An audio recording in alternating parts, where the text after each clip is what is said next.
నా జీవితంలో చిన్న విషయం నాకు జ్ఞాపకం వస్తుంది. అర్ధరాత్రి అనగా ఒక రోజు నిత్య మా సెకండ్ డాటర్తో ఐ వాజ్ ప్రెగ్నెంట్. హైదరాబాద్ చెకప్కి వెళ్ళాము, రెయిన్బో హాస్పిటల్కి.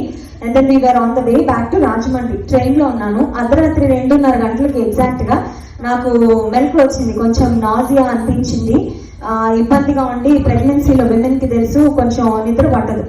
అర్ధరాత్రి 2:30కి మెలకు రాగానే వెళ్ళాను, వామిట్ చేసుకున్నాను, వచ్చి కూర్చోగానే మళ్ళీ పడుకునే ముందు మళ్ళీ ప్రార్థన చేసుకుంటున్నాను.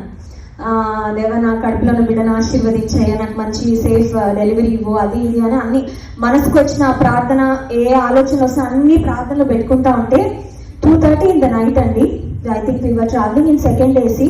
పక్కన ఇంకా కొంతమంది ఉన్నారు పక్కన బర్త్స్ లో.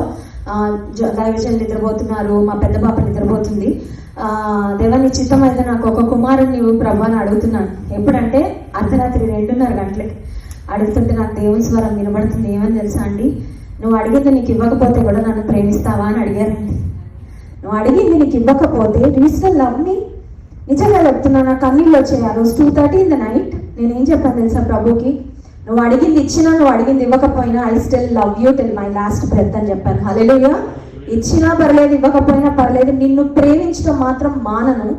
నేను ఇప్పుడు కంటే ఇంకా ప్యాషనేట్ గా నేను సర్వ్ చేస్తా, ఇప్పుడు కంటే ఇంకెక్కువ నీ కోసం ప్రయాసపడతానయ్యా అని దేవుని సన్నిధిలో. It was in the middle of the night. ఎందుకు చెప్తున్నానంటే కొన్నిసార్లు డే టైంలో you know too many disturbances, too many noises. ఆ టీవీ సౌండ్ వస్తుంటుంది, ఆ పక్కింటి సౌండ్ వస్తుంటుంది, కుక్కల అరుపులు వినబడుతూ ఉంటాయి, పిల్లల సౌండ్స్, ఆ సౌండ్స్, ఈ సౌండ్స్. కొన్నిసార్లు మనం ప్రార్థనలో ఫోకస్ చేయడం కొంచెం డిఫికల్ట్గా ఉంటుంది. But in the middle of the night, in the quietness of the night ఏ సౌండ్లు ఉండవు. అప్పుడు దేవుని స్టిల్ స్మాల్ వాయిస్, ఆయన మెల్లని స్వరము బాగా వినొచ్చండి. అందుకని అర్ధరాత్రి మీకు మెలకు వస్తే దేవుడే లేపాడు అనుకోండి. హల్లెలూయా. ఎందుకంటే ఆయనతో మాట్లాడడానికి, ఆయనకి మనం ఆయనతో మాట్లాడాలనుకున్నప్పుడు కొన్నిసార్లు దేవుడే ఆపర్చునిటీస్ ఇస్తారండి.